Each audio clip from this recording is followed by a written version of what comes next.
너 때문에 내가 어떻게 되는지 알아? 내가 어떻게 해? 폭우가 쏟아지는 야산 절벽에서 민석이 아내의 목을 조르며 소리쳤습니다. 나 줘. 숨이 안 쉬어져. 수연이 간신히 말했지만 민석의 손에는 더욱 힘이 들어갔습니다. 그리고 그는 기절한 아내를 가드레일 너머 까마득한 절벽 아래로 던져버렸습니다. 하지만 민석은 몰랐습니다. 3년 후 죽은 줄 알았던 그 여자가 완전히 다른 모습으로 돌아와 자신의 모든 것을 파괴할 완벽한 복수를 준비하고 있다는 사실을. 오늘의 사연 시작합니다. 사연 시작 전 구독, 좋아요 눌러주시고 보시는 곳 댓글로 남겨주시면 계시는 곳과 보시는 분께 행운이 깃들기를 제가 기원하겠습니다. 하늘에서 쏟아지는 빗줄기가 앞유리를 때려댔습니다. 와이퍼가 빠르게 움직여도 시야는 흐릿했죠. 민석이 차를 야산도로 한쪽에 세웠습니다. 엔진 소리가 멎자 빗소리만 차 안을 가득 채웠습니다. 여기서 뭐 하는 거야? 왜 차를 세운 거야? 수연이 조수석에서 불안한 목소리로 물었습니다. 민석은 대답하지 않고 핸들을 꽉 쥐고 있었습니다. 손등에 핏줄이 붉어져 올랐죠. 왜 말을 안 해? 집에 가자. 비도 이렇게 내리는데 여기서 뭐 하려고? 수연이 다시 말했습니다. 민석이 천천히 고개를 돌려 수연을 바라봤습니다. 그의 눈빛이 평소와 달랐습니다. 너 내 컴퓨터 봤지? 민석의 목소리가 낮게 깔렸습니다. 수연의 얼굴이 굳어졌습니다. 뭔 소리야? 무슨 컴퓨터? 거짓말하지 마. 내 노트북 말이야. 일주일 전에 봤잖아. 다 알고 있다고. 민석이 수연 쪽으로 몸을 기울였습니다. 수연이 뒤로 몸을 젖혔습니다. 진짜 모르겠는데? 내 컴퓨터 왜 내가 봐? 나는 내 일에 관심도 없어. 지금 나한테 거짓말하는 거야? 여기까지 와서? 민석의 목소리가 점점 높아졌습니다. 해외 계좌 내역, 그 이상한 사람들이랑 주고받은 대화 다 봤지? 안 봤다고 할 거야? 수연의 심장이 빠르게 뛰기 시작했습니다. 일주일 전 그날이 떠올랐죠. 민석이 샤워하는 사이 책상에 열려있던 노트북을 우연히 본 것이었습니다. 화면에는 거액이 오가는 해외 계좌 거래 내역이 떠 있었습니다. 그리고 베팅왕, 잭팟조 같은 이상한 닉네임들과 주고받은 메신저 대화까지. 수연은 급하게 스크린샷을 찍어 자신의 클라우드에 저장해뒀습니다. 뭐가 뭔지도 모르겠어. 그냥 숫자만 막 적혀 있던 것 같은데. 수연이 애써 태연한 척했습니다. 아직도 시침이 떼고 있어? 너 나한테 경찰서 가겠다고 했잖아. 신고하겠다고 협박했잖아. 민석이 소리를 질렀습니다. 빗소리에 묻혀 그의 목소리가 더욱 섬뜩하게 들렸습니다. 야, 갑자기 왜 이래? 나는 그런 말 한 적 없어. 수연이 차 문 손잡이를 잡았습니다. 집에 가서 얘기하자. 여기서 이러면 안 돼. 무섭다고. 어디 가려고? 어디 가려고 그래? 민석이 수연의 손목을 낚아챘습니다. 강한 힘에 수연이 아픈 소리를 냈습니다. 아예 안아줘. 아프다고. 너 때문에 내가 어떻게 되는지 알아? 내 인생이 어떻게 망가지는지 알기나 해? 민석의 얼굴이 일그러졌습니다. 평소의 온화한 모습은 온데간데 없었죠. 뭔 소리야? 나는 정말 모르겠어. 잘못 생각한 거야. 수연이 민석의 손을 떼려고 애썼습니다. 놓으라고. 아프다고. 닥쳐. 이제 와서 모른다고? 나한테 경찰서 간다고 소리 질러놓고? 민석이 수연의 목을 움켜잡았습니다. 수연의 눈이 커졌습니다. 숨이 막혀오기 시작했죠. 너 때문에 내가 망가질 순 없어. 절대로 그럴 순 없다고. 민석이 수연의 목을 더 세게 조였습니다. 수연이 손으로 민석의 팔을 필사적으로 밀어냈습니다. 나 줘. 숨이 안 쉬어져. 수연의 목소리가 가늘어졌습니다. 민석의 손에 더욱 힘이 들어갔습니다. 처음부터 네가 알면 안 되는 걸 알아버렸어. 그럼 어쩔 수 없잖아. 내가 어떻게 해? 민석이 차가운 목소리로 말했습니다. 마치 다른 사람이 된 것 같았습니다. 수연이 두 손으로 민석의 얼굴을 핥히었습니다. 민석의 뺨에 빨간 상처가 났습니다. 인연이 끝까지 대들 거야? 민석이 수연의 머리를 차문에 세게 박았습니다. 쿵 하는 소리와 함께 수연의 이마에서 피가 흘러내렸습니다. 으아, 아파. 수연이 신음소리를 냈습니다. 시야가 흐릿해지기 시작했죠. 왜 나를 이렇게 만들어? 왜 이런 걸 알아버린 거야? 민석이 다시 한번 수연의 머리를 박았습니다. 이번에는 더 세게. 수연의 몸이 축 늘어졌습니다. 민석이 거칠게 숨을 몰아쉬었습니다. 손이 떨리고 있었죠. 수연이 움직이지 않자 급하게 그녀의 목에 귀를 대봤습니다. 맥박이 뛰고 있었습니다. 하지만 약했죠. 안 죽었네. 그런데 이제 어떻게 하지? 민석이 중얼거렸습니다. 잠시 망설이더니 이내 차가운 표정이 됐습니다. 어차피 이렇게 된 거 다른 방법은 없어. 민석이 차에서 내렸습니다. 비가 그의 온몸을 적시기 시작했습니다. 조수석 문을 열고 수연을 끌어냈습니다. 수연의 몸이 물에 젖은 아스팔트 위에 떨어졌습니다.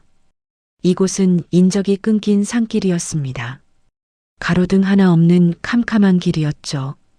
도로 옆에는 깊은 절벽이 있었습니다. 민석이 수연을 가드레일 쪽으로 끌고 갔습니다.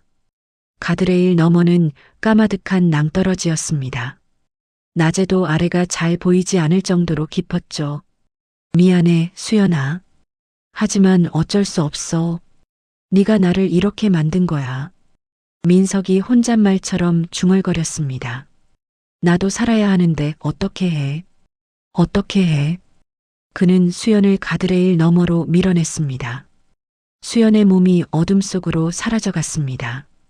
떨어지는 소리도 빗소리에 묻혀 들리지 않았습니다. 민석이 가드레일에 매달린 채 아래를 내려다봤습니다.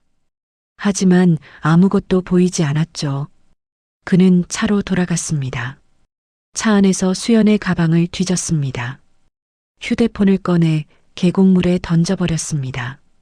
그리고 차량 블랙박스를 제거했습니다. 수연이 있던 조수석을 물티슈로 닦아냈습니다. 혹시 모를 핏자국까지 말끔히 지웠죠. 모든 것을 정리한 민석이 엔진을 걸었습니다. 차가 빗길을 달려 어둠 속으로 사라져갔습니다. 시간이 흘러 동이 텄습니다. 비는 언제 그쳤는지 그치고 없었죠. 여보세요? 119죠? 빨리 와주세요. 산길을 청소하던 환경미화원 김 씨가 핸드폰에 대고 말했습니다. 사람이 쓰러져 있어요. 여자분인데 피를 많이 흘렸어요. 김 씨는 덤불 사이에서 피투성이가 된 채 쓰러진 수연을 발견했습니다. 전신이 상처투성이었지만 다행히 숨은 쉬고 있었습니다. 구급차가 도착했습니다. 응급구조사들이 수연을 들것에 옮겼습니다. 신원 확인할 게 있나요? 경찰관이 김 씨에게 물었습니다. 김 씨가 수연 옆에서 주운 작은 가방을 건넸습니다. 이것밖에 없어요. 근데 신분증이 좀 이상해요. 사진이 안 맞는 것 같아요. 경찰관이 가방을 뒤져봤습니다. 신분증이 한 장 들어 있었는데 사진과 실물이 미묘하게 달랐습니다. 아마 가짜인 것 같았죠. 일단 신원 미상으로 처리하죠. 경찰관이 동료에게 말했습니다. 수연이 병원 중환자실로 옮겨졌습니다. 의사들이 분주하게 응급처치를 했습니다. 그로부터 사흘이 지났습니다. 수연이 천천히 눈을 떴습니다. 온몸이 아팠지만 의식은 또렷했습니다. 정신 드셨네요. 많이 아프죠? 간호사가 다가와 말했습니다. 수연이 고개를 돌려 병실 TV를 봤습니다. 뉴스가 나오고 있었죠. 아내의 갑작스러운 실종으로 큰 충격을 받은 박민석 씨는 앵커의 목소리가 들렸습니다. 화면에 민석이 나왔습니다. 그는 눈을 빨갛게 달구고 기자들 앞에서 울고 있었습니다. 제발 우리 수연이를 찾아주세요. 부탁드립니다. 꼭 찾아주세요. 민석이 고개를 숙이며 말했습니다. 저는 아내 없이는 못 살아요. 정말 못 살아요. 완벽한 연기였죠. 수연의 주먹이 불끈 쥐어졌습니다. 하지만 몸을 일으킬 수도 없었습니다. 저 사람이 절 죽이려고, 저 사람 때문에. 수연이 가까스로 말했습니다. 그때 간병인이 병실에 들어왔습니다.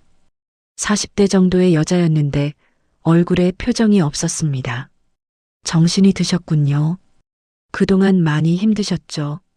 간병인이 차가운 목소리로 말했습니다. 간병인이 주사기를 꺼냈습니다. 투명한 액체가 들어있었죠. 이게 뭐예요? 뭘 하려는 거예요? 수연이 물었습니다. 조용히 하세요. 그럼 살려둘게요. 말 안 들으면 어떻게 될지 모르니까. 간병인이 수연의 팔에 주사기를 들이댔습니다. 하지만 입을 놀리면 이걸 혈관에 넣어드릴 거예요. 알겠어요? 수연의 얼굴이 창백해졌습니다. 간병인의 눈빛이 진짜였습니다. 누가 시켰어요? 왜 이러는 거예요? 모르는 게 좋아요.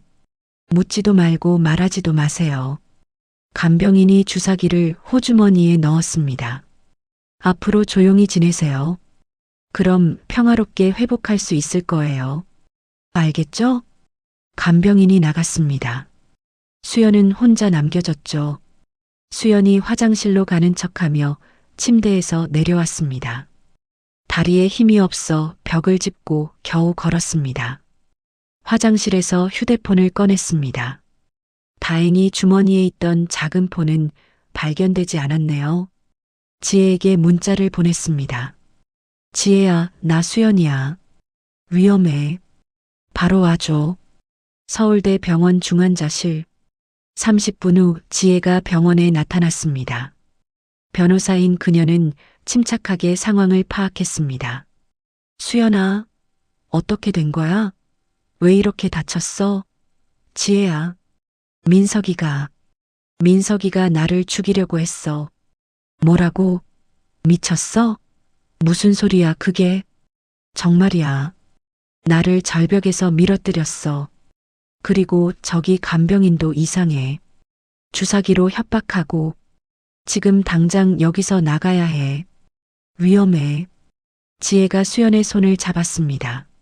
내가 아는 병원으로 옮기자. 거기는 안전할 거야.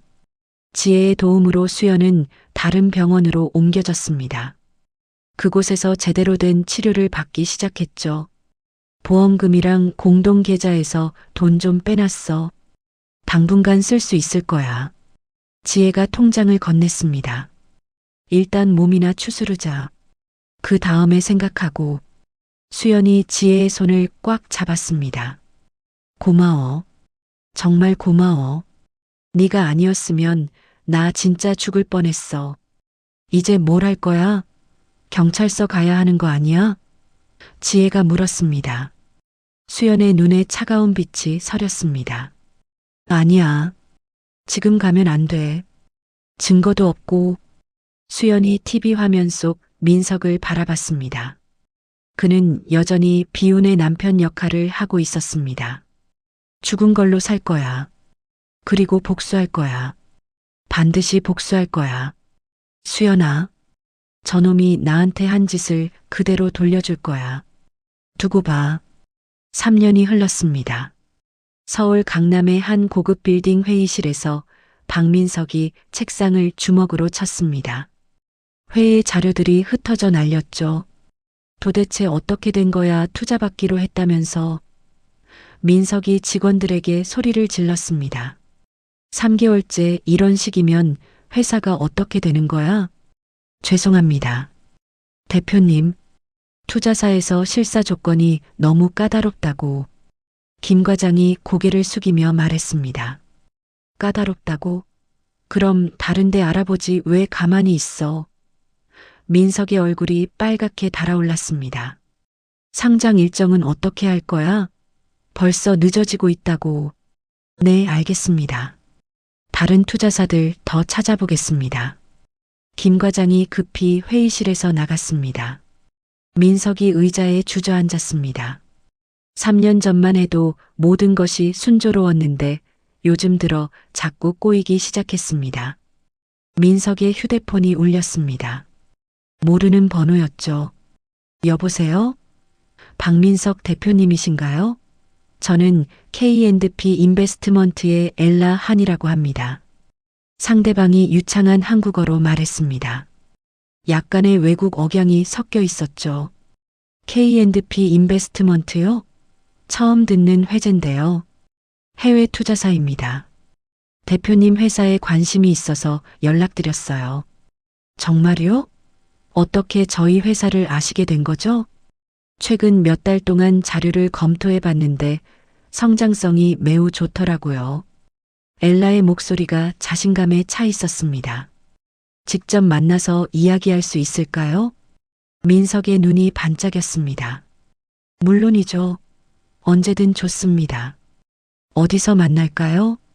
내일 오후 3시에 웨스틴 호텔 라운지는 어떠세요? 네, 그렇게 하죠. 꼭 뵙겠습니다. 민석이 전화를 끊고 주먹을 불끈 쥐었습니다. 드디어 기회가 왔습니다. 다음 날 오후 웨스틴 호텔 라운지. 민석이 30분 일찍 도착해서 기다리고 있었습니다. 정장을 깔끔하게 차려입고 자료까지 준비했죠. 박 대표님이신가요? 뒤에서 여자 목소리가 들렸습니다. 민석이 돌아봤습니다. 30대 초반으로 보이는 우아한 여성이 서 있었습니다. 완벽하게 스타일링된 긴 머리카락과 세련된 정장. 얼굴에는 약간의 화장 흔적이 있었지만 자연스러웠습니다. 네, 저예요. 엘라 한 대표님이시죠? 민석이 일어나 손을 내밀었습니다. 맞습니다. 반갑습니다. 엘라가 차갑게 미소 지으며 악수했습니다. 민석은 전혀 눈치채지 못했습니다. 눈앞의 여성이 3년 전 자신이 죽이려 했던 아내라는 것을. 수연은 완전히 다른 사람이 되어 있었습니다. 커피 드릴까요? 아니면 차? 커피로 주세요. 블랙으로. 엘라가 의자에 앉으며 말했습니다. 민석이 웨이터를 불러 주문했습니다. 그 사이 엘라는 민석을 찬찬히 관찰했습니다. 3년 전보다 살이 쪘고 머리카락도 조금 빠진 것 같았습니다. 저희 회사에 대해 어떻게 알게 되셨나요? 민석이 호기심 어린 목소리로 물었습니다. 한국 시장을 조사하다가 우연히 알게 됐어요. 매출 성장률이 인상적이더라고요. 엘라가 태블릿을 꺼내며 말했습니다. 특히 작년 4분기 실적이 좋았죠? 민석이 놀란 표정을 지었습니다. 엘라가 자신의 회사를 자세히 알고 있었습니다. 맞습니다. 어떻게 그런 자세한 자료까지. 저희는 투자하기 전에 철저하게 조사해요. 엘라가 화면을 민석에게 보여주었습니다. 이 정도 성장률이면 상장도 충분히 가능할 것 같은데요. 네, 그게 목표입니다. 내년 상반기 코스닥 상장을 준비하고 있어요. 민석의 목소리에 열정이 담겼습니다. 그런데 자금이 부족하시죠? 엘라가 날카롭게 물었습니다. 민석이 당황했습니다. 어떻게 그것까지 아시는 거죠? 요즘 투자사들이 실사를 까다롭게 하니까 어려우실 것 같아서요. 엘라가 웃으며 말했습니다. 저희는 다릅니다. 빠른 의사결정이 가능해요. 정말요? 어떤 조건이신가요? 민석이 몸을 앞으로 기울였습니다. 상장에 필요한 자금을 모두 지원해 드릴 수 있어요. 100억 정도면 되죠? 100억이요? 정말 가능한가요? 물론이죠. 대신 조건이 있어요. 엘라가 가방에서 계약서를 꺼냈습니다. 회사 지분 51%와 경영 참여권을 원합니다. 민석의 얼굴이 굳어졌습니다. 51%요? 그럼 경영권이. 걱정하지 마세요. 일상적인 경영은 대표님이 계속하시면 돼요. 엘라가 부드럽게 말했습니다. 저희는 중요한 의사결정에만 참여할 거예요. 민석이 고민에 빠졌습니다. 조건이 가혹했지만 다른 선택이 없었습니다. 그런데 회사 내부 정보에도 접근하실 건가요? 당연하죠. 투자한 이상 모든 걸 알아야죠. 엘라의 눈빛이 차가워졌습니다. 민석이 잠시 망설이다가 고개를 끄덕였습니다. 알겠습니다.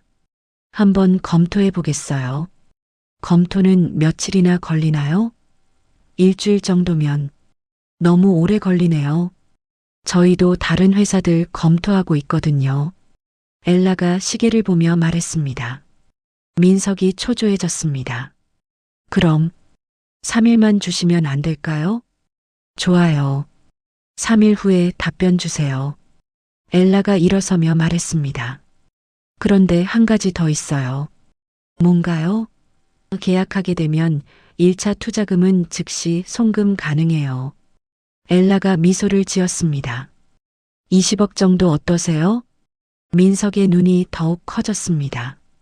즉시요? 정말 가능한가요? 저희는 일 처리가 빨라요. 엘라가 명함을 건네며 말했습니다. 그럼 3일 후에 연락 기다리겠어요. 엘라가 우아하게 자리를 떠났습니다. 민석은 한동안 그 자리에 앉아 있었습니다. 너무 좋은 조건이었습니다. 3일 후 민석이 엘라에게 전화했습니다. 엘라 대표님, 저 박민석입니다. 네, 기다리고 있었어요. 결정하셨나요? 네, 계약하겠습니다. 민석이 단호하게 말했습니다. 언제 계약서 작성할까요? 내일 오전 10시에 저희 사무실로 오세요. 네, 그렇게 하겠습니다. 계약은 순조롭게 진행됐습니다. 엘라는 약속대로 1차 투자금 20억을 즉시 송금했습니다. 민석은 엘라의 능력에 감탄했죠. 정말 대단하시네요. 이렇게 빨리 처리해 주시다니. 민석이 감탄하며 말했습니다. 앞으로 잘 부탁드려요. 엘라가 차갑게 미소 지었습니다. 그날부터 엘라는 회사에 자주 나타났습니다. 경영회의에 참석하고 각종 서류를 검토했죠. 그리고 은밀하게 사무실 곳곳에 소형 카메라와 녹음 장치를 설치했습니다. 일주일 후 엘라가 자신의 아지트에서 민석의 대화를 듣고 있었습니다. 김 회장님과 내일 만나기로 했어. 이번 달 정산 때문에. 민석의 목소리가 스피커에서 흘러나왔습니다. 또 그 도박 사이트 돈이야? 언제까지 이런 일 할 거야? 상대방이 걱정스럽게 말했습니다. 얼마나 더 벌어야 하는데? 이미 수백억은 세탁한 것 같은데. 조용히 해. 누가 들으면 어떻게 해? 엘라의 눈빛이 차가워졌습니다. 역시 그랬습니다. 민석은 불법 도박 사이트에 자금 세탁을 하고 있었습니다.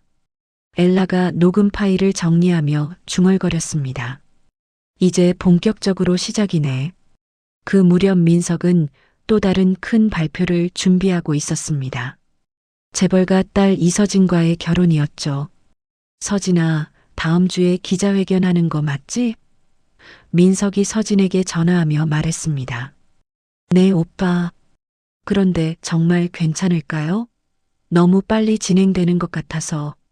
서진의 목소리가 조금 불안했습니다. 뭐가 문제야? 우리가 사랑하는데. 그게 아니라 사람들이 뭐라고 할까봐. 걱정하지 마.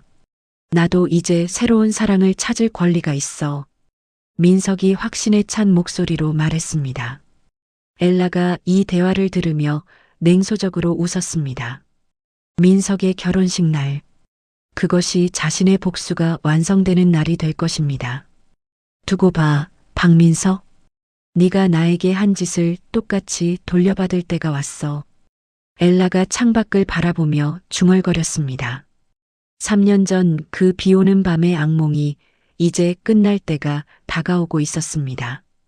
강남의 한 고급 카페에서 이서진이 중년 남성과 마주 앉아 있었습니다. 사설탐정 박형철이었죠. 그는 두꺼운 파일을 서진 앞에 놓았습니다. 조사 결과가 나왔습니다. 박형철이 진지한 표정으로 말했습니다. 어떤가요? 민석 오빠에게 문제는 없죠? 서진이 불안한 목소리로 물었습니다. 박민석 씨 자체에는 큰 문제가 없어 보입니다. 다만 박형철이 파일을 넘기며 말했습니다. 최근에 투자받은 K&P 인베스트먼트가 좀 이상해요. K&P요? 뭐가 이상한데요? 엘라 한이라는 대표의 과거 행적이 3년 전부터밖에 확인이 안 됩니다. 서진이 몸을 앞으로 기울였습니다. 3년 전요? 그게 뭔 뜻이에요? 그 전 기록이 아예 없어요. 마치 3년 전에 갑자기 나타난 사람 같아요. 박형철이 사진을 보여주며 말했습니다. 그리고 해외 펀드라고 하는데 실제로는 규모가 그리 크지 않고요. 하지만 투자는 실제로 했잖아요. 네, 그게 더 이상해요. 자금 출처가 명확하지 않거든요. 서진이 고민에 빠졌습니다. 민석에게 이 사실을 말해야 할지 망설여졌습니다. 혹시 더 조사할 필요가 있을까요? 일단 더 지켜보는 게 좋을 것 같습니다. 확실한 증거가 필요하니까요. 박형철이 파일을 정리하며 말했습니다. 한편 시내 한 고급 일식당 룸에서는 김 회장이 민석과 만나고 있었습니다. 김 회장은 60대 초반의 날카로운 인상을 가진 남자였죠. 요즘 회사가 많이 바뀌었다면서? 김 회장이 소주를 따르며 말했습니다. 네, 투자받아서 많이 안정됐어요. 민석이 긴장한 목소리로 대답했습니다. 그 투자자가 어떤 사람이야? 믿을 만한 사람이고? 김 회장의 눈빛이 날카로워졌습니다. 물론이죠. 해외 펀드 대표인데 아주 전문적이에요. 해외 펀드? 어느 나라? 싱가포르 쪽이라고 들었는데요. 김 회장이 잠시 생각에 잠겼습니다. 무언가 마음에 들지 않는 기색이 역력했죠. 그 사람이 우리 일에 대해 뭔가 알고 있는 건 아니지? 김 회장이 목소리를 낮추며 물었습니다. 무슨 말씀이세요? 당연히 모르죠. 민석이 당황하며 대답했습니다. 내가 걱정되는 건 말이야. 김 회장이 민석을 똑바로 바라봤습니다. 요즘 자금 흐름이 좀 이상해. 누가 우리를 지켜보고 있는 것 같아. 그럴 리가요. 저는 항상 조심스럽게 하고 있는 걸요. 조심한다고 해서 다 되는 게 아니야. 김 회장이 소주잔을 비우며 말했습니다. 김 회장이 부하에게 눈짓했습니다. 요번 주부터 박 대표 주변을 좀 살펴봐. 누가 어떻게 움직이는지 확인하고. 네, 알겠습니다. 부하가 고개를 끄덕였습니다. 며칠 후 엘라가 민석의 사무실에서 회의를 하고 있었습니다. 상장 준비 관련 논의였죠. 다음 달까지 모든 서류를 준비해야겠네요. 엘라가 자료를 보며 말했습니다. 네, 최대한 빨리 진행하겠습니다. 민석이 대답했습니다. 그때 민석의 비서가 들어왔습니다. 대표님, 밖에 손님이 오셨는데요. 누구야? 약속 있었나? 아니요, 갑자기 오셨는데 김 회장님 쪽 분이라고 하시네요. 민석의 얼굴이 굳어졌습니다. 엘라는 아무렇지 않은 척했지만 귀를 기울였습니다. 알겠어. 잠깐 나갔다 올게요. 민석이 엘라에게 말하고 나갔습니다. 엘라가 혼자 남자 사무실을 둘러봤습니다. 민석의 책상 서랍을 슬쩍 열어봤죠. 그 안에 수상한 메모지들이 있었습니다. 김 회장 마이너스 이번 주 50억 베팅왕과 연락 마이너스 수수료 조정. 엘라가 빠르게 사진을 찍었습니다. 민석이 돌아오기 전에 모든 걸 원래대로 돌려놨죠. 민석이 돌아왔을 때는 평상시와 다른 표정이었습니다. 뭔가 불안해 보였습니다. 무슨 일 있으셨어요? 엘라가 자연스럽게 물었습니다. 아무것도 아니에요. 그냥 인사차 온 거였어요.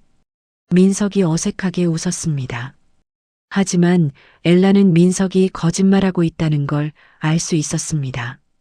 그날 밤 엘라가 자신의 아파트로 돌아가고 있었습니다. 지하 주차장에 차를 세우고 엘리베이터로 향했죠. 그런데 뭔가 이상했습니다. 평소보다 주차장이 조용했습니다. 몇 대의 낯선 차들이 보였죠. 엘라가 걸음을 멈췄습니다. 직감이 좋지 않았습니다. 그때 뒤에서 발소리가 들렸습니다. 엘라가 돌아봤습니다. 검은 옷을 입은 남자 셋이 다가오고 있었습니다. 실례합니다. 잠깐만요. 앞서 걷던 남자가 말했습니다. 엘라가 즉시 달리기 시작했습니다. 직감적으로 위험을 느꼈거든요. 잡아. 뒤에서 소리가 들렸습니다. 엘라가 지하 주차장 출구로 뛰어갔습니다. 하지만 출구에도 다른 남자가 기다리고 있었습니다. 엘라가 방향을 바꿔 계단으로 향했습니다. 3년간 몸을 단련한 덕분에 빠르게 움직일 수 있었죠. 계단을 올라가 1층 로비로 나왔습니다. 다행히 경비원이 있었습니다. 도와주세요. 누가 저를 쫓아와요. 엘라가 경비원에게 소리쳤습니다. 경비원이 놀라며 일어났습니다. 뭐라고요? 누가요? 하지만 추격자들은 이미 사라진 후였습니다. 엘라가 뒤를 돌아봤지만 아무도 없었죠. 혹시 잘못 보신 건 아니세요? 경비원이 의아해하며 물었습니다. 아니에요. 분명히 누군가 저를 쫓았어요. 엘라가 가슴을 쓸어내리며 말했습니다. 엘라가 자신의 집으로 올라갔습니다.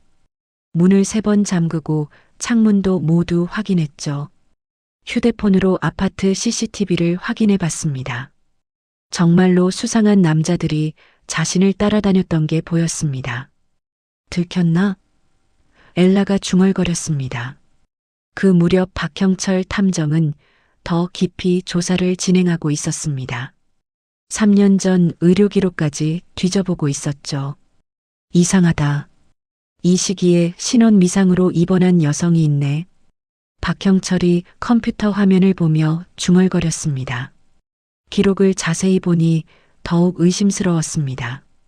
입원 시기가 박민석 아내의 실종 시기와 정확히 일치했습니다. 설마 박형철이 엘라 한의 사진과 병원 기록을 대조해 봤습니다. 키와 체형이 비슷했습니다. 얼굴은 달라 보였지만 성형수술을 했다면 가능했죠.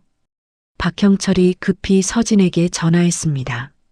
서진 양, 중요한 걸 발견했어요. 뭔가요? 엘라 한이 박민석 씨의 죽은 아내일 가능성이 있어요. 서진이 깜짝 놀랐습니다. 뭐라고요? 그게 무슨 말이에요?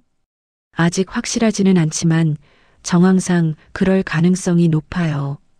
그럼 지금 당장 민석 오빠에게. 아직 성급하면 안 돼요. 더 확실한 증거가 필요해요.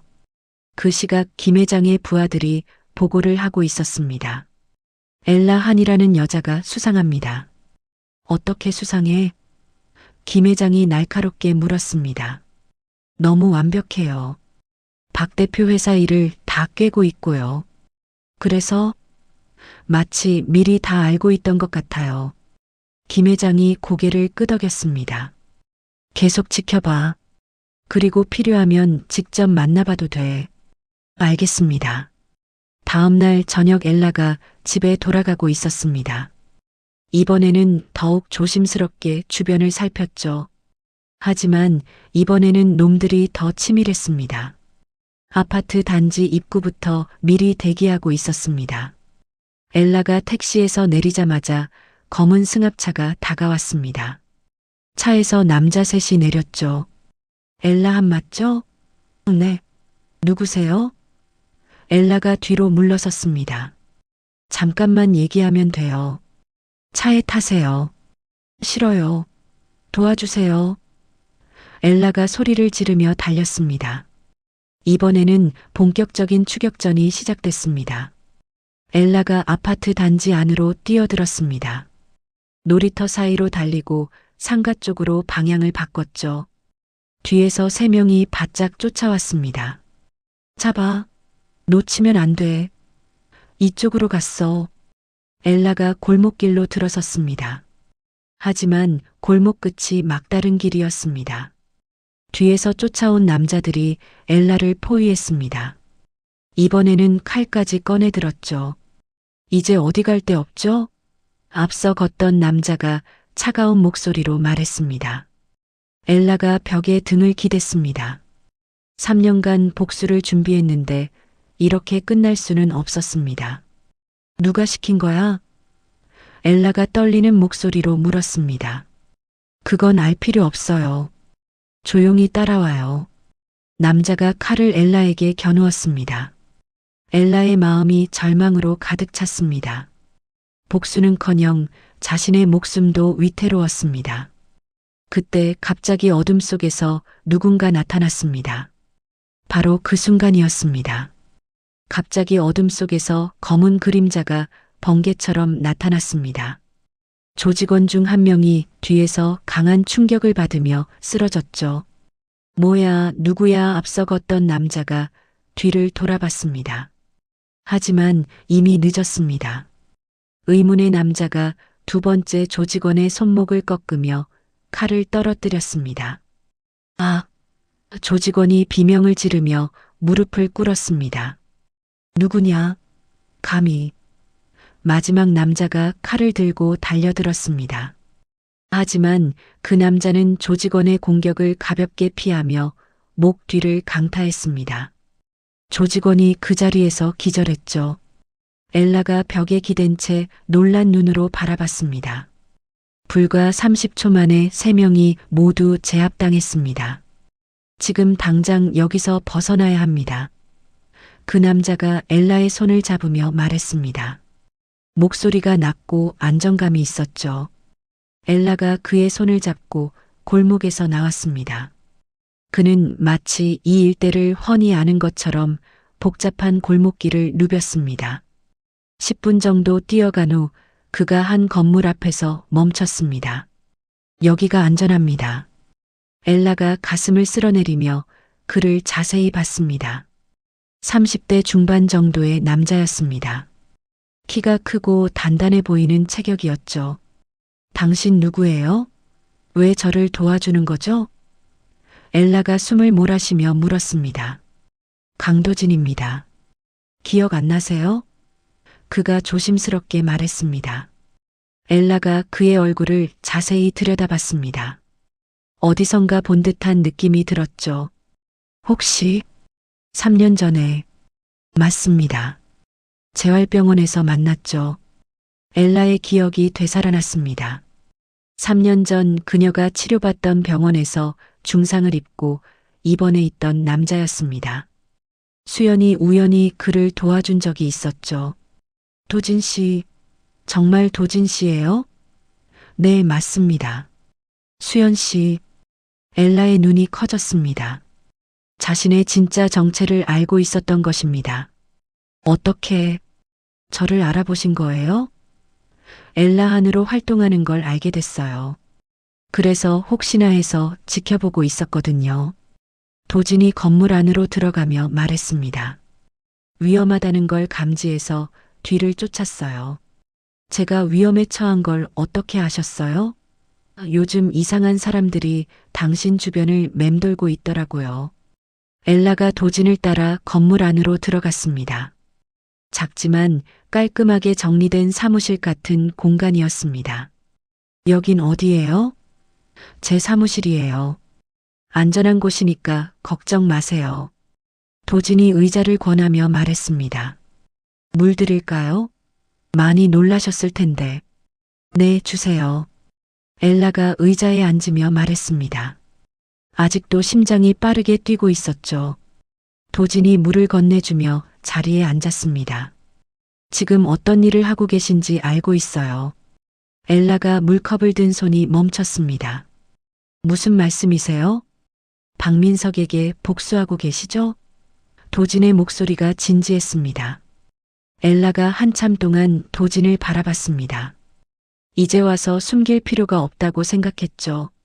어떻게 다 알고 계신 거예요? 3년 전 병원에서 당신이 얼마나 힘들어했는지 봤거든요. 도진이 몸을 앞으로 기울였습니다. 그때 당신이 저를 도와주지 않았다면 제가 죽었을 거예요. 도진 씨도 누군가한테 당하신 거였나요? 네, 폭력 조직한테 습격당해서 중상을 입었어요. 도진이 팔을 걷어 올렸습니다. 흉터가 여러 개 보였죠. 그때 당신이 간병인들 몰래 저를 돌봐주셨잖아요. 약도 챙겨주시고 당연한 일을 한 건데요. 저한테는 생명의 은인이에요. 엘라가 고개를 숙였습니다. 그때의 기억이 되살아났습니다. 자신도 힘든 상황이었지만 더 위험해 보이는 도진을 도와줬던 것이죠. 지금은 뭘 하세요? 엘라가 조심스럽게 물었습니다. 사설 해결사 일을 해요. 도진이 솔직하게 대답했습니다. 원래는 검찰 수사관이었는데 조직의 압력으로 그만두게 됐어요.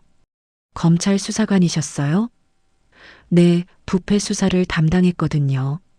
그런데 너무 깊이 파다가 큰 조직을 건드렸나 봐요. 도진의 표정이 어두워졌습니다. 그래서 지금은 이런 일을 하면서 살고 있어요. 그럼 저를 왜 도와주시는 거예요? 당신이 겪고 있는 일이 무엇인지 모두 들려주세요. 엘라가 한참 망설이다가 입을 열었습니다. 정말 다 말씀드려도 될까요? 물론이에요. 저도 당신을 돕고 싶어요. 도진의 눈빛이 진실했습니다. 엘라가 깊은 숨을 쉬고 이야기를 시작했습니다. 3년 전에 제 남편이 저를 죽이려고 했어요. 뭐라고요? 도진이 놀라며 몸을 앞으로 기울였습니다. 박민석이라는 사람이 제 남편이었어요. 그 사람이 저를 절벽에서 떨어뜨렸어요. 엘라의 목소리가 떨렸습니다. 왜 그런 짓을 한 거죠? 제가 그 사람의 범죄 증거를 발견했거든요. 엘라가 3년간의 모든 이야기를 털어놨습니다. 민석의 범죄부터 시작해서 자신의 복수 계획까지 도진은 한마디도 끼어들지 않고 끝까지 들었습니다. 정말 끔찍한 일을 당하셨네요. 도진이 분노에 찬 목소리로 말했습니다. 그래서 지금 엘라 한이라는 이름으로 복수하고 있어요. 혼자서 너무 위험한 일을 하고 계시는군요. 다른 방법이 없었어요. 경찰에 신고해봤자 증거도 없고 이제부터는 혼자 하지 마세요. 도진이 엘라의 손을 잡았습니다. 제가 도와드릴게요. 정말요? 하지만 너무 위험해요. 저는 이런 일에 익숙해요. 그리고 도진이 잠시 멈췄다가 말했습니다. 민석 같은 악인을 처벌하는 게 제 일이기도 해요. 하지만 지금 상황이 너무 복잡해졌어요. 엘라가 한숨을 쉬며 말했습니다. 민석이 연루된 조직이 저를 의심하고 있어요. 그 조직이 뭔가요? 김 회장이라는 사람이 운영하는 불법 도박 조직이에요. 도진의 눈이 번뜩였습니다. 김 회장? 혹시 김영철 말인가요? 네, 맞는 것 같아요. 아세요? 물론이죠. 제가 검찰에 있을 때 수사했던 조직이에요. 도진이 주먹을 쥐었습니다. 그놈 때문에 제가 검찰을 그만두게 된 거거든요. 그럼 이건 단순한 개인 복수가 아니에요. 도진이 일어나서 창밖을 바라봤습니다. 민석과 김 회장을 동시에 무너뜨릴 수 있는 기회예요. 어떻게요? 민석이 언제 결혼한다고 했죠? 다음 달에 상장 기념 파티랑 같이 한대요. 완벽하네요. 도진이 엘라를 돌아보며 말했습니다. 그날이 우리의 결전일이 될 거예요. 무슨 계획이 있으세요? 파티장에서 민석의 모든 범죄를 폭로하는 거예요. 도진이 책상에서 자료들을 꺼냈습니다.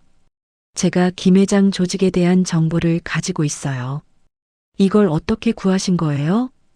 3년간 기회를 노리고 있었거든요. 엘라가 자료들을 훑어봤습니다. 김 회장 조직의 자금 흐름, 인물 관계도 거래 내역까지 상세했습니다. 이 정도면 충분히 그들을 무너뜨릴 수 있어요. 도진이 자신감 있게 말했습니다. 하지만 어떻게 파티장에서? 제가 경찰청에 아는 사람이 있어요. 도진이 휴대폰을 꺼내며 말했습니다. 적절한 타이밍에 현장을 급습하도록 할 수 있어요. 엘라의 눈에 희망이 차올랐습니다.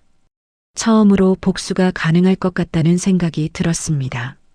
정말 도와주시는 거예요? 당연하죠. 이제 그들이 자멸하도록 지켜보기만 하면 돼요. 도진이 엘라의 어깨에 손을 올리며 말했습니다. 3년간 힘드셨죠? 이제 끝낼 수 있을 거예요. 엘라가 처음으로 진심으로 웃었습니다. 3년 만에 느끼는 진짜 희망이었습니다. 고마워요, 도진 씨. 정말 고마워요. 저야말로 고마워요. 드디어 김 회장을 처벌할 수 있게 됐으니까. 두 사람이 서로를 바라보며 미소를 지었습니다. 길고 어두웠던 터널 끝에 빛이 보이기 시작했습니다.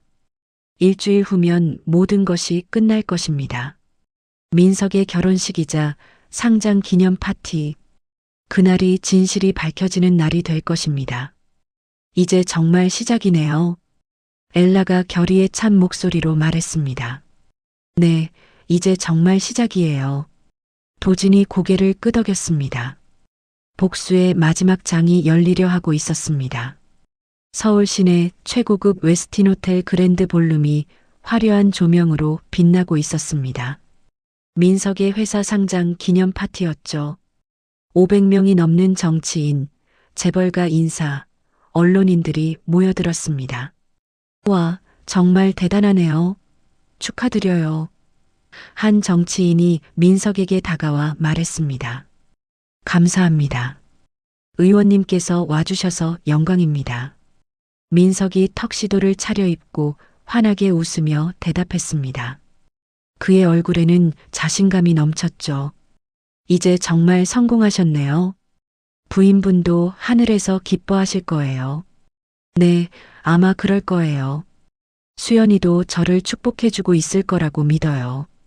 민석이 약간 슬픈 표정을 지으며 말했습니다. 완벽한 연기였죠. 파티장 한쪽에서는 김 회장이 부하들과 함께 앉아 있었습니다. 그는 평상복을 입고 있어서 다른 참석자들과는 달라 보였죠. 오늘 일이 끝나면 박 대표랑 따로 만나기로 했어. 김 회장이 부하에게 작은 목소리로 말했습니다. 네, 알겠습니다. 준비 다 됐습니다. 그 엘라라는 여자는 어디 있어? 김 회장이 파티장을 둘러봤습니다. 엘라가 민석 근처에서 우아한 드레스를 입고 서 있는 게 보였죠. 저기 있네요. 계속 지켜봐. 뭔가 이상한 행동하면 바로 알려줘. 네, 알겠습니다. 한편 엘라는 민석 옆에서 투자자 역할을 완벽하게 연기하고 있었습니다. 각계 인사들과 인사를 나누며 자연스럽게 행동했죠. 엘라 대표님, 오늘 정말 아름다우시네요. 한 기업인이 엘라에게 말했습니다. 감사합니다. 오늘은 정말 뜻깊은 날이네요. 엘라가 미소 지으며 대답했습니다. 하지만 그 미소 뒤에는 차가운 결의가 숨어 있었죠. 민석이 엘라에게 다가왔습니다. 엘라 대표님, 잠시 후에 제 결혼 발표도 있어요. 정말요? 축하드려요. 서진이랑 함께 새 출발하는 거예요. 과거는 이제 묻어두고요. 엘라의 주먹이 살짝 쥐어졌습니다. 하지만 표정은 평온하게 유지했죠. 그때 파티장 밖에서 도진이 무전기에 대고 말하고 있었습니다. 모든 준비 완료됐습니다. 신호 기다리겠습니다. 알겠어요.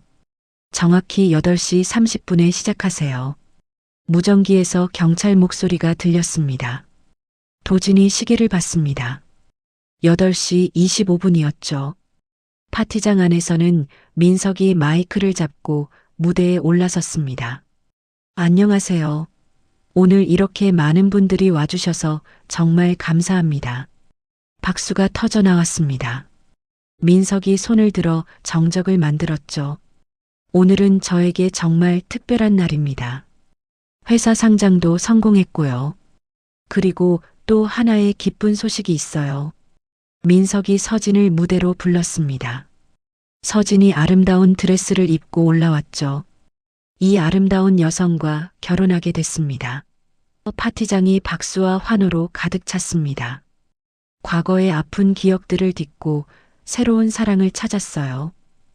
민석이 감격스럽게 말했습니다. 엘라가 무대를 바라보며 차가운 미소를 지었습니다. 시계가 8시 30분을 가리켰죠. 그 순간이었습니다. 갑자기 파티장의 모든 대형 스크린이 번쩍였습니다. 민석이 놀라서 뒤를 돌아봤죠. 화면에 텍스트가 나타났습니다. 박민석의 진실을 공개합니다. 뭐야? 저게 뭐야? 민석이 당황하며 소리쳤습니다. 스크린에 민석과 김 회장이 돈을 주고받는 영상이 나타났습니다.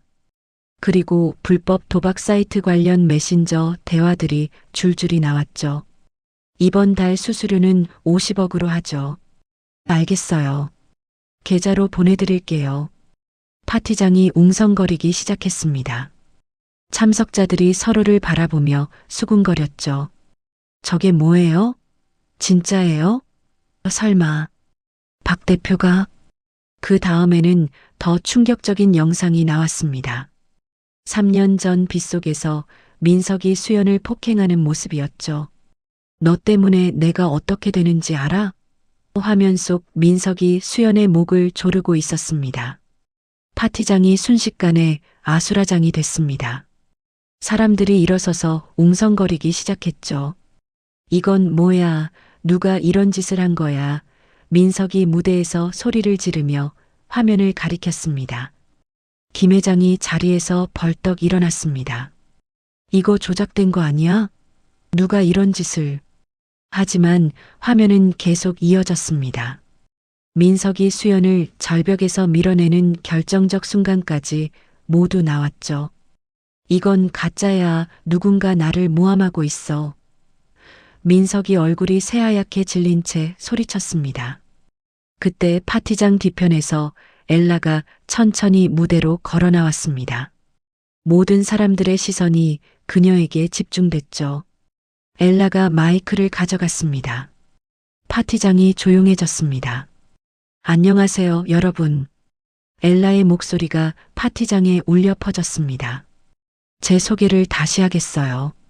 저는 엘라 한이 아닙니다. 민석의 눈이 커졌습니다. 저는 한수연이에요. 죽은 줄 알았던 박민석의 아내입니다. 파티장이 충격에 빠졌습니다. 사람들이 서로를 바라보며 놀란 표정을 지었죠. 민석이 마치 유령을 본 것처럼 뒤로 물러섰습니다. 수연이? 그럴 리가. 너는 죽었잖아.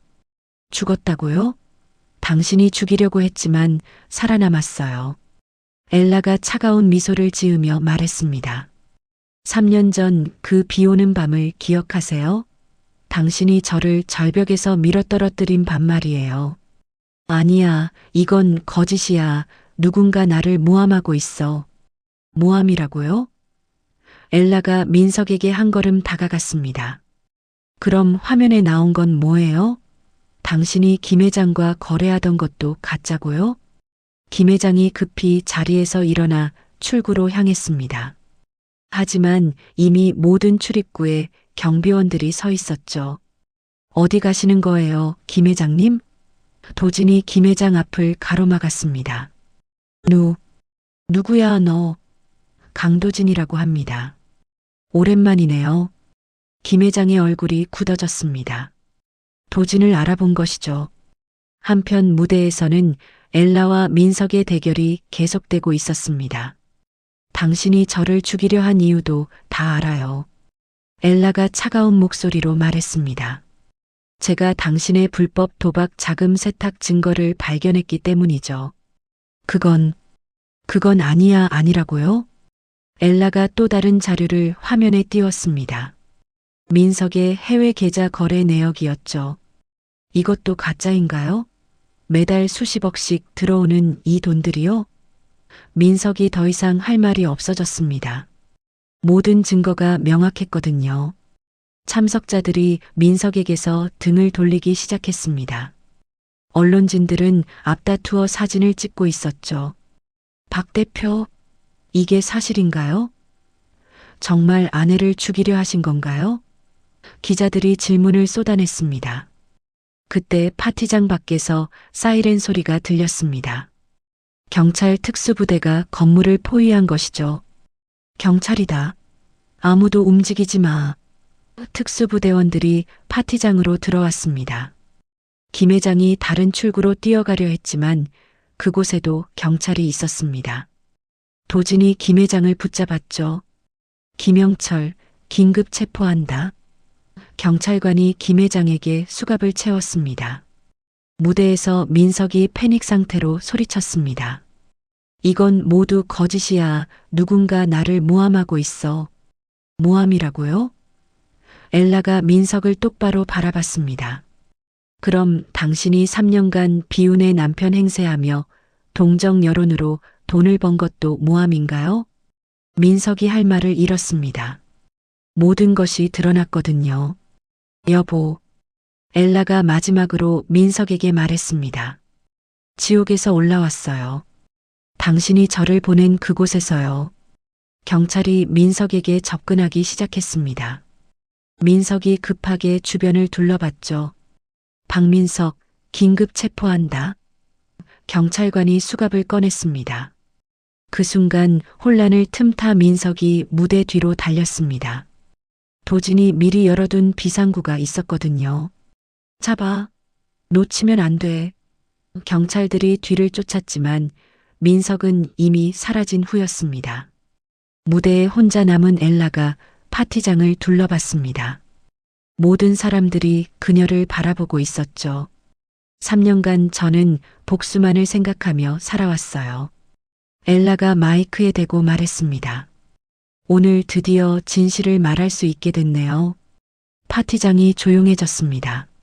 모두가 숨죽여 그녀의 말을 들었죠. 그때 엘라의 휴대폰이 울렸습니다. 모르는 번호였습니다.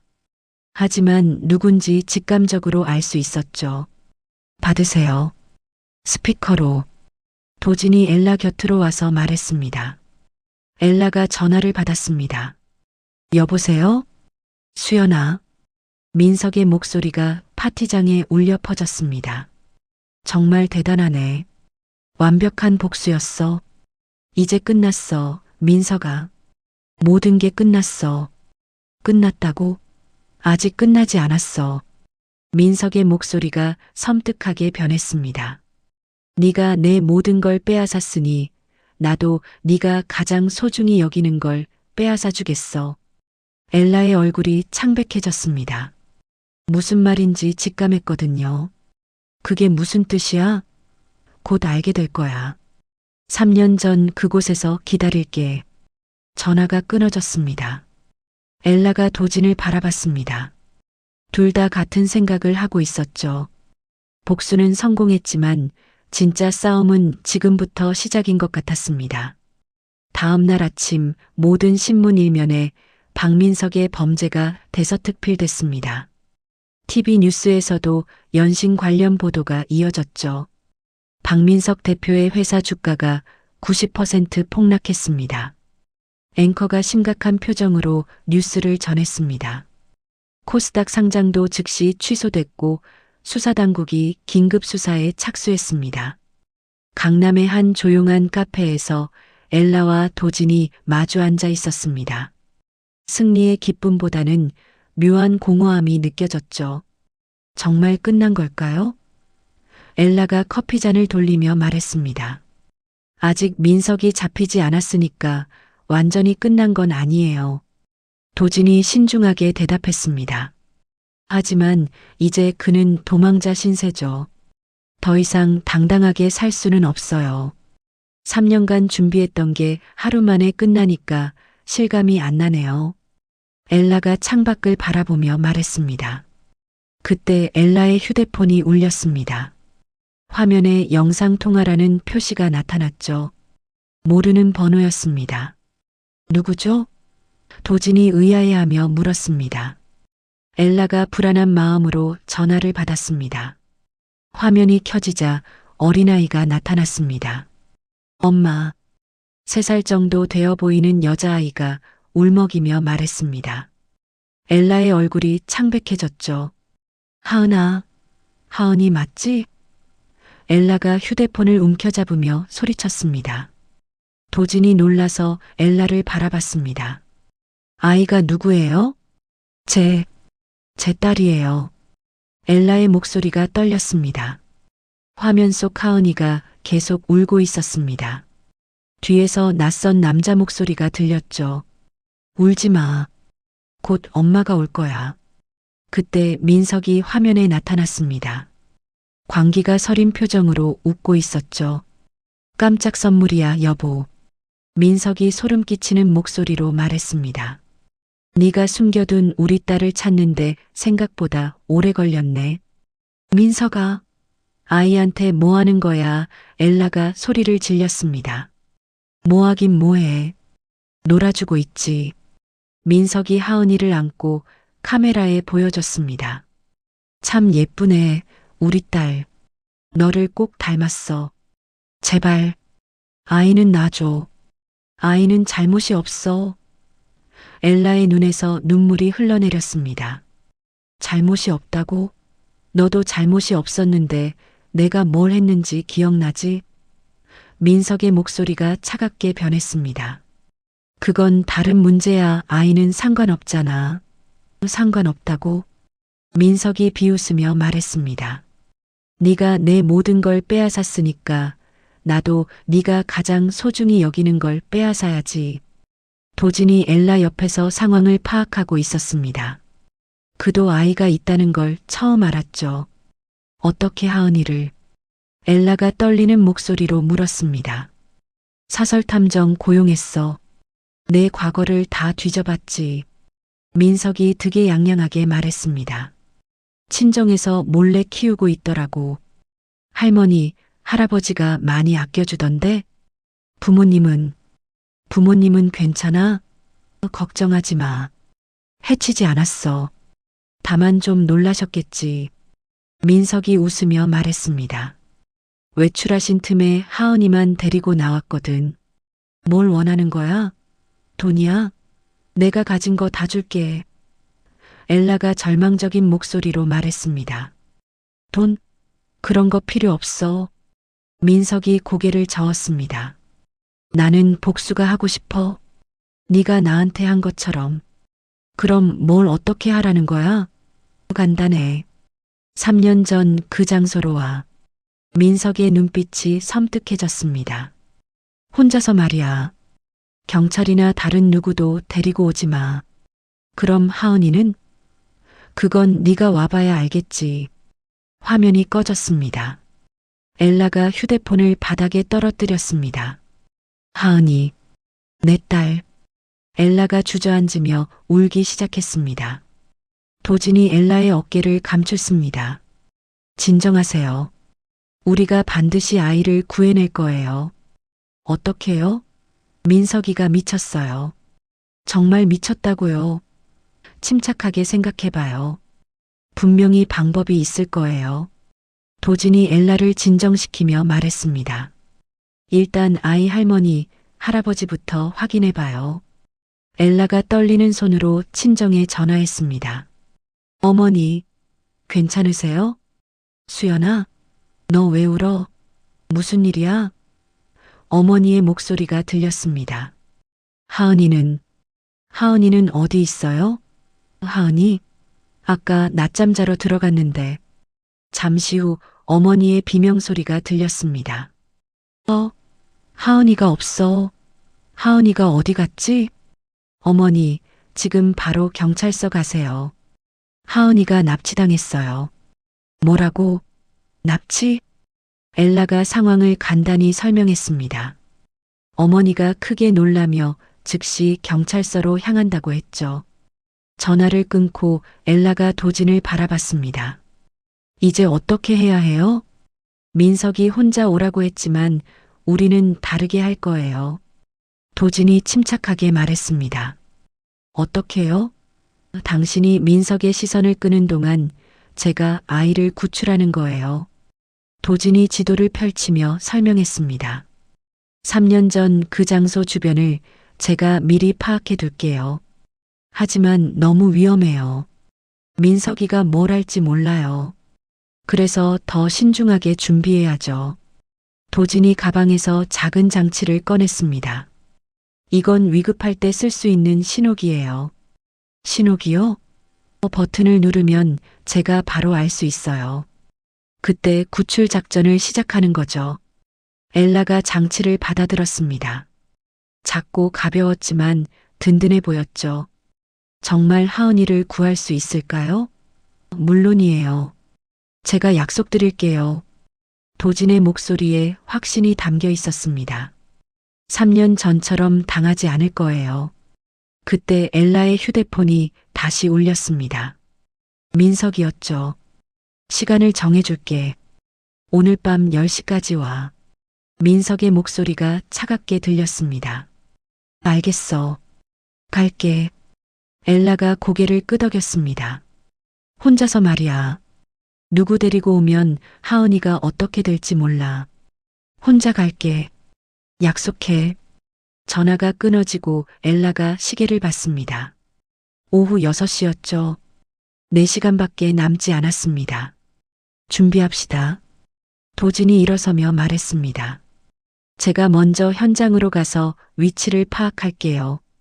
저는 뭘 해야 하죠? 평상시처럼 행동하세요. 그리고 정확히 10시에 도착하세요. 도진이 엘라의 손을 잡았습니다. 걱정하지 마세요. 반드시 성공할 거예요.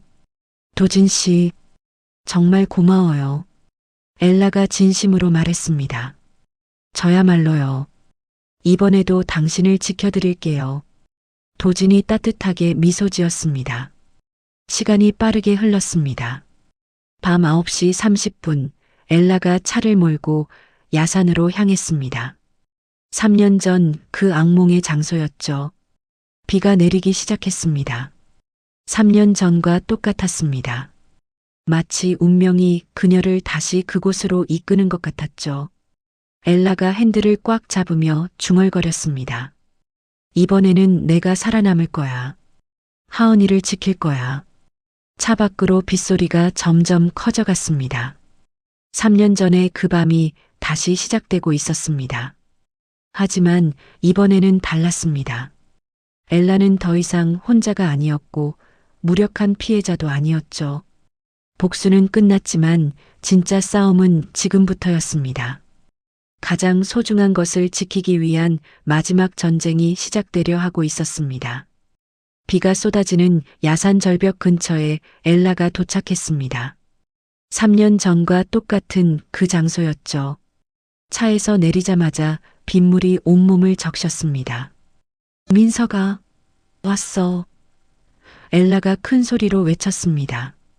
가드레일 너머 위험한 곳에서 민석이 나타났습니다. 하은이를 한 팔로 안고 있었죠. 아이는 무서워서 울고 있었습니다. 엄마, 엄마. 하은이가 엘라를 보고 팔을 뻗었습니다. 하은아, 엄마가 왔어. 엘라가 달려가려 했지만 민석이 소리쳤습니다. 거기서 한 발짝만 더 오면 하은이가 어떻게 될지 몰라. 민석의 목소리가 광기에 차 있었습니다. 제발, 아이만은 놔줘. 내가 뭐든지 할게. 엘라가 간절하게 말했습니다. 뭐든지 한다고? 정말? 민석이 비웃으며 말했습니다. 그럼 3년 전처럼 여기서 떨어져 봐. 뭐라고? 네가 나를 지옥으로 보냈으니까 이번에는 네가 지옥으로 가는 거야. 민석이 하은이를 더 위험하게 안았습니다. 아이가 더욱 큰 소리로 울기 시작했죠. 알겠어. 내가 떨어질게. 대신 하은이는 안전한 곳에 놔줘. 엘라가 떨리는 목소리로 말했습니다. 안 돼. 하은이랑 같이 떨어져야지. 미쳤어? 아이까지 왜 죽이려고 해? 왜냐고? 너 때문이야. 민석이 소리를 질렀습니다. 네가 내 인생을 망쳤잖아. 내가 얼마나 힘들었는지 알아? 그건 네가 먼저 시작한 일이야. 내가 뭘 잘못했어? 엘라도 목소리를 높였습니다. 잘못했다고? 네가 내 비밀을 캐낸 게 잘못이야. 그 비밀이라는 게 범죄였잖아. 사람들 돈 갈취하고 불법 도박으로. 민석의 얼굴이 일그러졌습니다. 그래도 네가 알 일은 아니었어. 조용히 살았으면 됐는데. 그때 엘라가 주머니에서 신호기를 꺼냈습니다. 도진에게 보내는 신호였죠. 하지만 민석이 눈치채지 못하게 조심스럽게 눌렀습니다. 자, 이제 결정해. 혼자 떨어질 거야? 아니면 하은이랑 같이 떨어질 거야? 민석이 잔인한 미소를 지었습니다. 제발, 한 번만 더 생각해봐. 하은이는 내 딸이기도 하잖아. 엘라가 마지막으로 설득해봤습니다. 내 딸? 웃기지 마. 네가 3년간 숨겨둔 딸이지. 그래도 내 피가 흐르고 있어. 어떻게 친딸을? 친딸이면 뭐 어때? 네가 죽으면 소용없어. 민석이 차가운 목소리로 말했습니다. 바로 그때였습니다. 어둠 속에서 도진이 민석의 뒤쪽으로 조용히 접근하고 있었습니다. 빗소리에 묻혀 발소리가 들리지 않았죠. 민석아, 마지막으로 묻는다. 정말 이럴 거야? 엘라가 민석의 시선을 자신에게 고정시켰습니다. 당연하지. 나도 네가 나한테 한 만큼 고통을 줄 거야. 민석이 하은이를 더욱 위험하게 들어올렸습니다. 아, 무서워요. 하은이가 큰 소리로 울었습니다. 그 순간 도진이 민석의 등 뒤에서 달려들었습니다. 지금 민석이 갑작스런 공격에 놀라서 뒤를 돌아봤습니다. 누구야? 도진이 민석의 팔을 강하게 쳤습니다. 민석이 하은이를 놓치는 순간이었죠. 하은아. 엘라가 재빨리 달려가서 떨어지려던 하은이를 붙잡았습니다. 엄마, 엄마. 하은이가 엘라 품에 안기며 울었습니다. 괜찮아, 하은아. 이제 괜찮아. 엘라가 아이를 꼭 안으며 안전한 곳으로 대피했습니다. 한편 도진과 민석 사이에 격투가 벌어졌습니다. 누구냐? 감히 내 일에 끼어들어. 민석이 도진에게 주먹을 날렸습니다. 강도진이야. 기억해둬. 도진이 민석의 공격을 막으며 되받아쳤습니다. 민석이 뒤로 밀려났지만 다시 달려들었습니다. 네가 수연이를 도운 거구나. 맞아. 그리고 이제 너를 끝낼 거야. 도진이 민석을 강하게 밀쳤습니다. 격투가 치열해졌습니다. 민석이 3년간의 분노를 폭발시키며 필사적으로 저항했죠. 내가 이렇게 될 줄 알았으면 진짜로 죽였을 텐데. 민석이 이를 악물며 말했습니다. 이미 늦었어. 도진이 민석의 손목을 비틀며 제압했습니다. 그때 민석이 재빠르게 주머니에서 칼을 꺼냈습니다. 죽어라. 민석이 칼을 들고 도진에게 달려들었습니다. 하지만 도진이 한 수 위였죠. 도진이 민석의 손목을 잡아 비틀었습니다. 아! 칼이 민석의 손에서 떨어졌습니다. 도진이 발로 칼을 멀리 차버렸죠. 이제 끝이야. 도진이 민석을 절벽 끝까지 밀어붙였습니다. 민석이 가드레일에 등을 기대며 뒤를 돌아봤습니다. 바로 뒤가 까마득한 절벽이었죠. 제발 나를 죽이지는 마. 민석이 처음으로 두려움을 드러냈습니다. 엘라가 하은이를 안고 다가왔습니다. 민석을 내려다보며 말했습니다. 3년 전에 나에게 자비를 베풀었어야지. 엘라의 목소리가 차가웠습니다. 수연아, 미안해. 정말 미안해. 민석이 매달리듯 말했습니다. 미안하다고? 엘라가 비웃었습니다. 3년 전에는 왜 미안하지 않았어? 그때는 내가 미쳤었어. 제발. 지금도 충분히 미쳤어. 그때 민석의 발밑 집안이 무너지기 시작했습니다. 빗물에 젖어 불안정해진 것이죠. 도와줘. 제발. 민석이 가드레일을 붙잡으며 소리쳤습니다. 하지만 엘라와 도지는 움직이지 않았습니다. 민석이 스스로 선택한 길이었거든요. 이건 살인이야. 민석이 절망적으로 외쳤습니다. 살인? 엘라가 차가운 미소를 지었습니다. 네가 나한테 한 건 뭐였어? 그 순간 민석의 발이 헛디뎠습니다. 아! 민석이 3년 전 수연을 떨어뜨렸던 그 절벽 아래로 추락했습니다. 빗소리에 묻혀 떨어지는 소리도 들리지 않았죠. 엘라가 하은이를 꼭 안으며 절벽을 내려다봤습니다. 3년간의 악몽이 드디어 끝났습니다. 끝났어, 하은아. 이제 정말 끝났어. 엘라가 아이에게 속삭였습니다. 30분 후 경찰이 현장에 도착했습니다.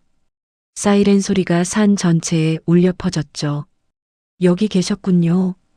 경찰관이 엘라와 도진에게 달려왔습니다. 아이는 무사한가요? 네, 다행히 다치지 않았어요. 경찰이 절벽 아래를 확인했습니다. 민석은 이미 숨진 상태였죠. 정당방위로 보입니다. 경찰관이 도진에게 말했습니다. 피해자를 구출하는 과정에서 일어난 사고네요. 엘라와 하은이, 도진은 모두 병원으로 이송됐습니다. 정밀 검사를 받기 위해서였죠.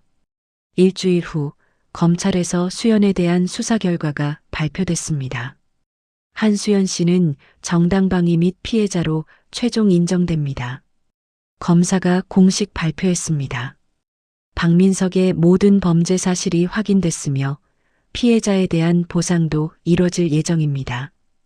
수연이 드디어 진정한 자유를 얻었습니다. 3년간의 긴 터널이 끝났죠. 한 달 후 수연은 새시작 재단을 설립했습니다.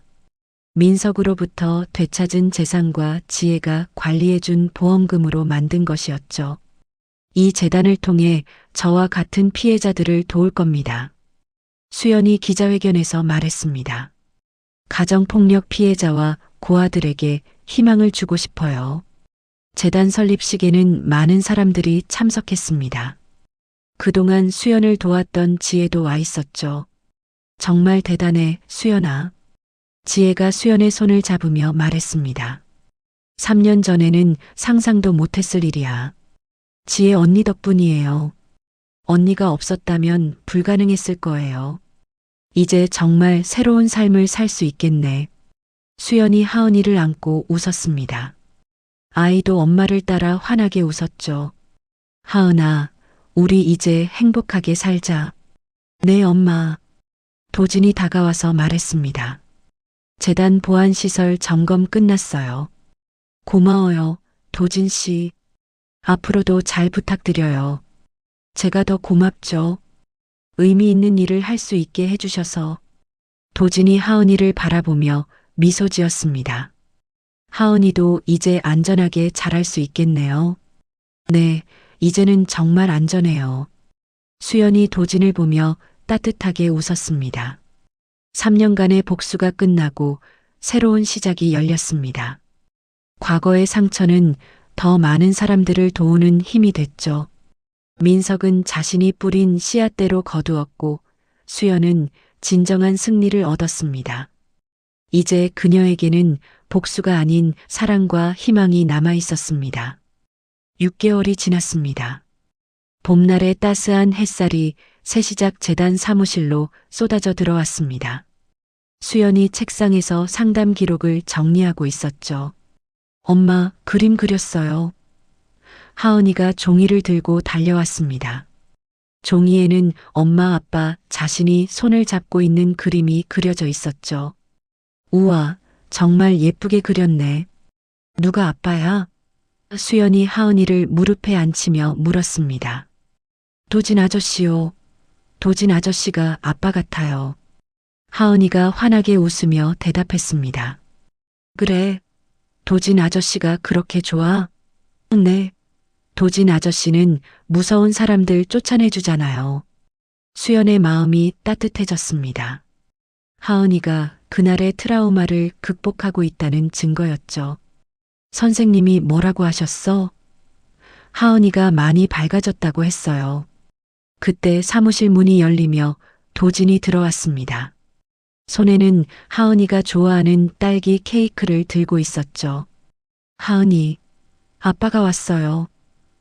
하은이가 도진에게 뛰어갔습니다. 하은아, 오늘 심리 상담 어땠어? 도진이 하은이를 안아올리며 물었습니다. 좋았어요. 선생님이 칭찬해 주셨어요. 정말? 우리 하은이 최고네. 수연이 그런 두 사람을 보며 미소 지었습니다. 6개월 전만 해도 상상할 수 없었던 평화로운 일상이었죠. 오늘 상담은 어떠셨어요? 도진이 하은이를 내려놓고 수연에게 물었습니다. 김영애 씨가 드디어 새 직장을 찾았어요. 수연이 기쁜 목소리로 말했습니다. 3개월 만에 완전히 자립할 수 있게 됐어요. 정말 다행이네요. 처음 왔을 때는 얼마나 절망하고 있었는데. 그러게요. 이제는 완전히 다른 사람이 됐어요. 수연이 파일을 정리하며 말했습니다. 이런 일을 할 수 있어서 정말 보람있어요. 그때 비서가 들어왔습니다. 대표님, 방송국에서 연락 왔어요. 또 인터뷰 요청인가요? 네, 이번에는 아침 프로그램에서 생방송으로 하고 싶다고 하네요. 수연이 잠시 고민했습니다. 요즘 출간한 책 때문에 인터뷰 요청이 끊이지 않았거든요. 어떻게 할까요? 도진이 조심스럽게 물었습니다. 좋은 일이니까 하는 게 맞겠죠. 수연이 고개를 끄덕였습니다. 더 많은 사람들에게 희망을 줄 수 있으니까요. 그럼 일정 조정해서 답변 드리겠습니다. 비서가 나가고 수연이 창밖을 바라봤습니다. 재단이 설립된 지 6개월 만에 10명이 넘는 피해자들을 도왔습니다. 상담센터, 쉼터, 취업 지원까지 모든 것이 순조롭게 진행되고 있었죠. 수연 씨, 도진이 조심스럽게 말했습니다. 오늘이 무슨 날인지 알아요? 무슨 날이요? 수연이 고개를 갸우뚱했습니다. 제가 처음 당신을 도운 날이에요. 아, 맞네요. 벌써 6개월이 지났구나. 그때를 생각하면 정말 많이 달라졌어요. 도진이 감회에 젖은 목소리로 말했습니다. 도진 씨 덕분이에요. 도진 씨가 없었다면 불가능했을 거예요. 저야말로요. 의미 있는 일을 할 수 있게 해주셔서 고마워요. 두 사람이 서로를 바라보며 미소 지었습니다. 하은이가 그런 두 사람 사이를 뛰어다니며 웃었죠. 오후 늦게 세 사람이 한강공원으로 산책을 나왔습니다. 봄꽃들이 만발해서 공원 전체가 화사했죠. 엄마, 저기 예쁜 꽃. 하은이가 벚꽃을 가리키며 소리쳤습니다. 정말 예쁘네. 하은이도 꽃만큼 예뻐. 수연이 하은이의 손을 잡으며 말했습니다. 도진 아저씨도 꽃 좋아해요? 하은이가 도진을 올려다보며 물었습니다. 당연하지. 특히 하은이랑 엄마랑 같이 보는 꽃은 더 예뻐. 도진이 하은이를 안아 올렸습니다. 세 사람이 벤치에 앉아 한강을 바라봤습니다. 석양이 강물에 반사돼 황금빛으로 빛나고 있었죠. 이제 정말 새로운 삶이 시작된 것 같아요. 수연이 깊은 숨을 쉬며 말했습니다. 많이 힘드셨죠? 도진이 조심스럽게 말했습니다. 힘들었지만 지금 생각해보니까 다 의미가 있었던 것 같아요. 수연이 하은이를 바라보며 미소 지었습니다. 어떤 의미요? 제가 겪은 일들이 다른 사람들을 도울 수 있는 힘이 됐잖아요. 수연이 도진을 바라봤습니다. 그리고 도진 씨 같은 좋은 사람도 만났고요. 저도 마찬가지예요. 수연 씨를 만나서 제 인생이 완전히 바뀌었어요. 도진의 목소리가 따뜻했습니다. 엄마, 우리 이제 행복하게 살 수 있는 거죠? 하은이가 수연의 품에 안기며 물었습니다. 그럼 우리 이제 정말 행복하게 살 거야. 수연이 하은이를 꼭 안으며 대답했습니다. 도진 아저씨도 우리랑 계속 같이 있을 거죠? 하은이가 도진에게 물었습니다. 당연하지. 하은이랑 엄마를 혼자 둘 수 없잖아.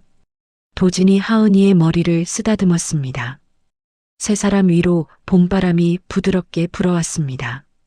수연이 처음으로 진정한 평화를 느꼈죠. 재단에서 내일 작은 파티 준비하고 있어요. 도진이 말했습니다. 무슨 파티요? 수연 씨 생일이잖아요. 직원들이랑 도움받은 분들이 모두 준비하고 있어요. 정말요? 몰랐어요. 수연이 놀라며 말했습니다. 깜짝 파티예요. 모른 척 해주세요. 알겠어요. 정말 고마워요. 하은이가 갑자기 일어서더니 강가로 뛰어갔습니다. 엄마, 도진 아저씨, 여기 와봐요. 두 사람이 하은이에게 다가갔습니다. 아이가 강물에 비친 자신들의 모습을 가리키고 있었죠. 우리 가족 같아요. 하은이가 신나게 말했습니다. 수연과 도진이 서로를 바라봤습니다. 둘 다 같은 생각을 하고 있었죠. 정말 가족 같네요. 수연이 조심스럽게 말했습니다. 저도 그렇게 생각해요. 도진이 수연의 손을 잡았습니다. 하은이가 두 사람의 다리를 껴안았습니다. 우리 진짜 가족이 되면 좋겠어요. 다음 날 재단에서는 수연의 생일 파티가 열렸습니다. 직원들과 도움을 받았던 피해자들이 모두 모였죠. 대표님, 축하드려요. 김영애 씨가 꽃다발을 들고 나타났습니다. 예전과는 완전히 다른 밝은 모습이었죠. 영애 씨, 와주셔서 고마워요. 수연이 반갑게 맞이했습니다. 대표님 덕분에 새 삶을 살 수 있게 됐어요. 영애 씨의 눈에 감사의 눈물이 맺혔습니다. 제가 한 건 별로 없어요. 영애 씨가 스스로 일어서신 거예요. 아니에요. 대표님이 희망을 주셨어요. 파티장에는 수연이 도움을 준 여성들이 가족들과 함께 와 있었습니다. 모두가 밝고 행복한 표정이었죠. 수연 대표님께 감사의 말씀을 전하고 싶습니다. 한 여성이 마이크를 잡고 말했습니다. 저는 3개월 전에 이곳에 왔을 때 정말 절망적이었어요. 하지만 대표님과 직원분들 덕분에 새로운 꿈을 꿀 수 있게 됐습니다. 박수가 터져 나왔습니다. 수연의 눈에도 눈물이 맺혔죠. 대표님, 케이크 들고 오세요.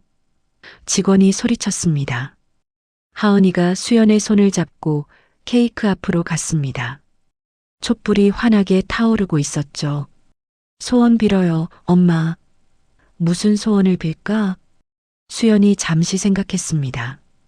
6개월 전만 해도 복수만 생각했는데 이제는 완전히 다른 사람이 됐습니다. 모든 사람들이 행복했으면 좋겠어요. 수연이 촛불을 불어 껐습니다. 박수와 환호가 터져 나왔습니다. 도진이 뒤에서 수연을 바라보며 따뜻하게 미소 지었죠. 파티가 끝나고 세 사람이 집으로 돌아가는 길이었습니다. 하은이가 수연과 도진 사이에서 두 사람의 손을 잡고 걸었죠. 오늘 정말 행복했어요. 수연이 만족스럽게 말했습니다. 앞으로도 계속 이런 날들이 있을 거예요. 도진이 확신에 찬 목소리로 말했습니다. 엄마, 나도 커서 어려운 사람들 도와줄 거예요.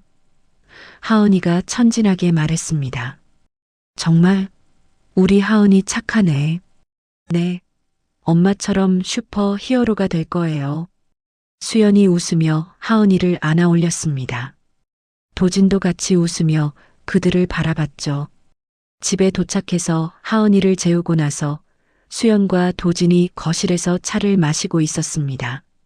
정말 많이 변했어요. 도진이 조심스럽게 말했습니다. 저요? 뭐가요? 처음 만났을 때는 복수만 생각하고 계셨잖아요. 수연이 고개를 끄덕였습니다. 그때는 그게 제 삶의 전부였어요. 지금은 어때요? 지금은 과거의 상처가 저를 무너뜨리는 게 아니라 더 강하게 만드는 힘이었다는 걸 알았어요. 수연이 창밖을 바라보며 말했습니다. 진정한 승리는 복수가 아니라 용서와 새로운 시작이었어요. 정말 대단하세요. 도진이 감탄하며 말했습니다. 도진 씨 덕분이에요. 도진 씨가 옆에 있어줘서 이겨낼 수 있었어요. 앞으로도 계속 함께해요. 두 사람이 서로를 바라보며 미소 지었습니다. 창밖으로 달빛이 은은하게 비치고 있었죠. 이제 수연에게는 복수나 증오가 아닌 사랑과 희망이 가득했습니다. 하은이와 도진, 그리고 자신이 도움을 주는 사람들, 모든 것이 소중하고 의미 있었습니다. 3년간의 긴 터널을 지나 드디어 진짜 행복을 찾았습니다. 과거는 현재를 더욱 값지게 만드는 밑거름이 됐죠. 수연의 새로운 인생이 막 시작되고 있었습니다. 수연의 이야기는 복수가 아닌 새로운 시작에 관한 이야기였습니다. 처음에는 분노와 원한만이 그녀를 지탱했지만 결국 진정한 승리는 다른 곳에 있었죠. 자신과 같은 상처를 받은 사람들을 돕고 사랑하는 사람들과 함께 행복을 만들어가는 것. 그것이 바로 가해자에게 줄 수 있는 가장 완벽한 복수였습니다. 과거의 상처는 우리를 무너뜨리는 것이 아니라 더 강하게 만드는 힘이 될 수 있습니다. 수연처럼 어둠 속에서도 빛을 찾아 새로운 희망을 만들어가는 것, 그것이 진정한 용기가 아닐까요? 오늘도 누군가는 힘든 시간을 보내고 있을지 모릅니다. 하지만 기억하세요. 가장 어두운 밤이 지나면 반드시 새벽이 온다는 것을, 그리고 그 새벽은 우리가 포기하지 않을 때 더욱 아름답게 빛난다는 것을 말입니다. 이야기를 끝까지 들어주신 분이 계시다면 잘 들었다고 댓글 하나만 남겨주세요. 감사합니다.